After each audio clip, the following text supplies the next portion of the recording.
안녕하세요. 대베스 반도체 업종과 IT 산업 담당하고 있는 임주성입니다. 5월 30일 네오셈 리뷰 진행해 보도록 하겠습니다. 지금부터는 전략이 좀 중요한 시점이다 라고 했고, 업황과 전략 모두 살펴보자 라는 제목으로 오늘 영상에서 한번 말씀드려 보려고 합니다. 아무래도 현재 계속해서 주가가 떨어지고 있는 추세이기 때문에 제가 지난번에도 어느 정도 구간까지는 봐야 되지 않을까라고 말씀을 드렸지만, 그럼에도 좀 하고 걱정되는 분들이 많으시겠죠.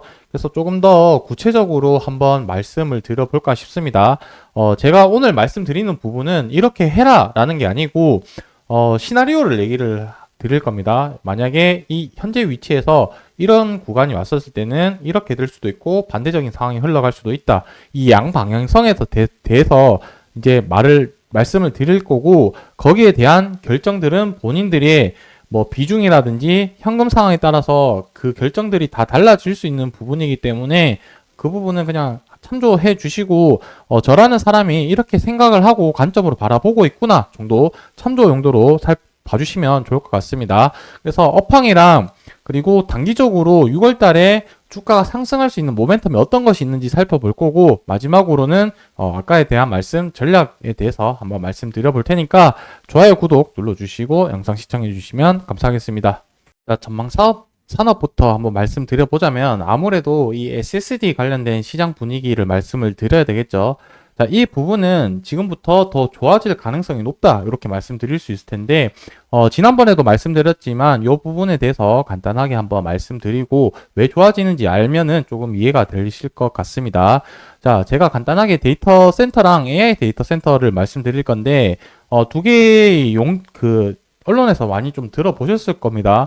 그래서 명확하게 이 AI 데이터 센터라는 거랑 데이터 센터를 뉴스 기사나 보면 이제 알 텐데, 이 용어를 확실하게 구분을 하지 않고 좀 많이 사용을 하다 보니까 혼동이 되실 수 있을 거라고 생각이 듭니다. 그래서 제가 그 부분에 대해서 말씀을 드리자면, AI용 데이터 센터랑 데이터 센터는 두 개가 목적과 용도가 차이가 나는 거라고 보시면 될 것 같습니다. AI 데이터 센터는 연산 중심의 처리를 위해서 하는 거고, 데이터 센터는 저장 중심이라고 생각을 하시면 될 것 같습니다.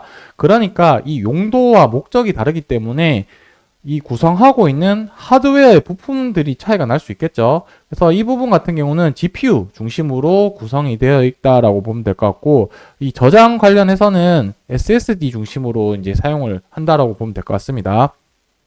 이 GPU가 결국에 AI 칩 들어가는 건데, 이 AI 칩 같은 경우는 가격이 되게 비싸죠. 그러다 보니까 작년 연말부터 해서 데이터 센터를 투자를 하고 있던 빅테크 기업들이 AI 데이터 센터로 대부분 투자를 진행을 하다 보니까 데이터 센터 관련된 부분들이 시장이 되게 좀 분위기가 좋지 못했고 외면받았던 시장이었다라고 말씀드릴 수가 있을 것 같습니다. 그러다 보니까 AI 데이터 센터 쪽으로 수급이 많이 몰리게 되었었는데, 제가 말씀드리는 부분은 이 연산 위주로 하고 했죠. 그러다 보니까 AI가 결국에 연산을 하고 이제 학습, 추론, 연산 이런 부분들을 하다 보니까 데이터가 많이 발생이 되고, 이 데이터들을 결국에 저장을 해야 되다 보니까 다시 한번 이 SSD에 대한 수요가 폭발적으로 지금 증가하는 추세다. 거기에 플러스 알파가 된 부분이 무엇이냐면, 이 SSD의 주된 구성품인 낸드 가격이 계속해서 올라가고 있기 때문에 이 낸드 시장이 지금 좋아지고 있다라고 말씀드릴 거고,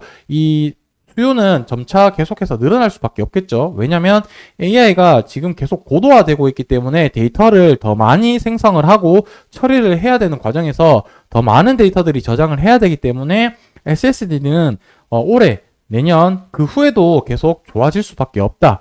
그래서 시장이 지금 1분기만 30% 성장을 했는데 2분기도 추가 성장 기대감이 이렇게 있다. 이렇게 포인트 잡아주시면 될 것 같고요.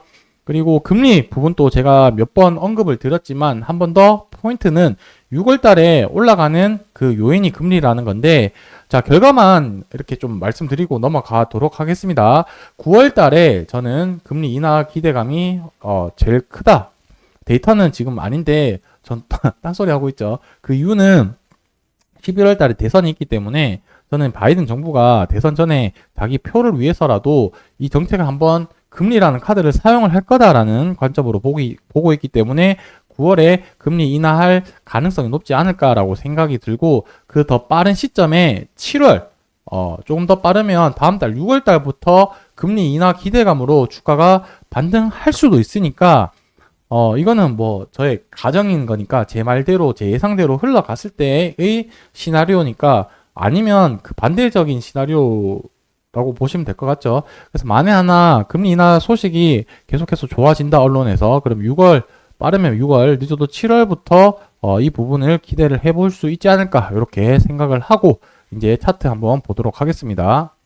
자, 지난번에 말씀드렸던 부분은 지금 241선이랑 21선을 모이고 있으니까 여기 근처에 이제 왔었을 때 주가 방향이 결정이 될 거다. 지금 거의 다 온 시점인 것 같고, 최근에 어제부터 해서 또 주가가 많이 빠지고 있는데, 이전부터 주가 빠졌던 이유는 이제 재료가 소멸이 됐기 때문에 시장에서 좀 거래량이 많이 없다 보니까 주가가 이렇게 좀 조정을 받고 있는 상태인 거고, 지난번 영상에도 말씀드렸지만 현재는 AI가 주도하고 있는 HBM, 얘가 다시 한번 선순환매 구조를 나타나서 CXL 온디바이스 AI가 다시 한번 시장에서 주목받았을 때 그때의 시점을 기다려야 되지 않을까 라고 말씀을 드렸던 부분인 거고, 6월달부터 해서 금리 인상이 되고 그 다음에 CXL 테마가 온다면 이제 상승 시나리오로 나타날 가능성이 높고요.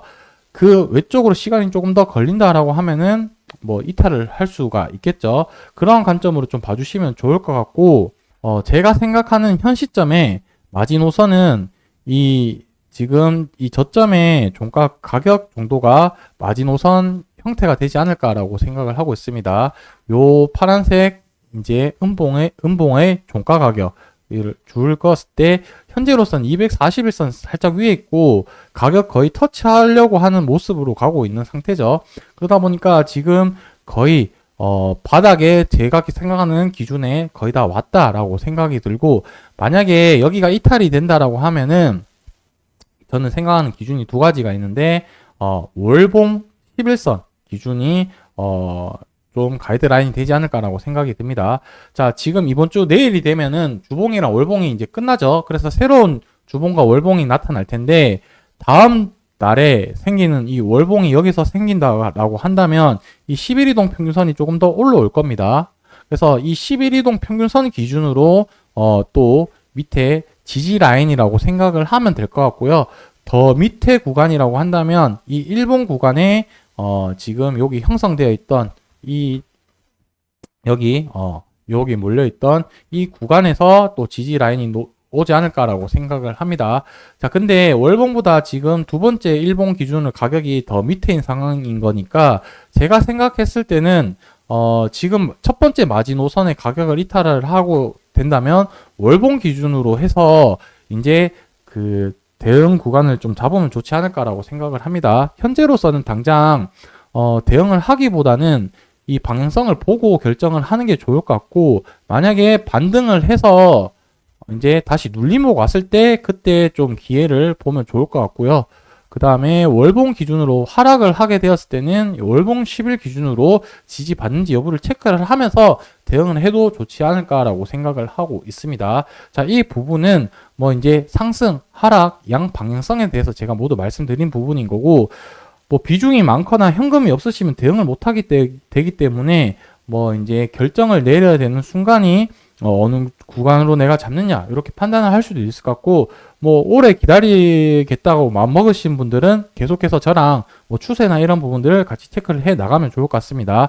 자, 시장이 어떻게 바뀔지 모르기 때문에 제가 말씀드린 것처럼 양 방향성에 대해서 이 기준을 세우고 거기서 어떻게 대응을 할 건지 본인만의 전략을 짜는 게 무엇보다도 중요할 것 같다라고 말씀드릴 수 있을 것 같고, 저는 시장이 계속 움직임에 따라서 시장에 어떤 이슈가 있고 지금 업황 분위기는 어떻고 현재 시점에서는 어떻게 관점을 바라보면 좋을지에 대해서 계속해서 모니터링을 하고 영상으로 말씀드릴 테니까, 네오셈 계속 투자하실 분들이라고 하신다면 좋아요, 구독 눌러주시고 제 영상 지속적으로 시청해 주시면 제가 조금이라도 도움 드릴 수 있도록 할 테니까 끝까지 같이 시청해 주시면 감사하겠습니다. 오늘 영상 여기서 마무리하도록 하겠습니다.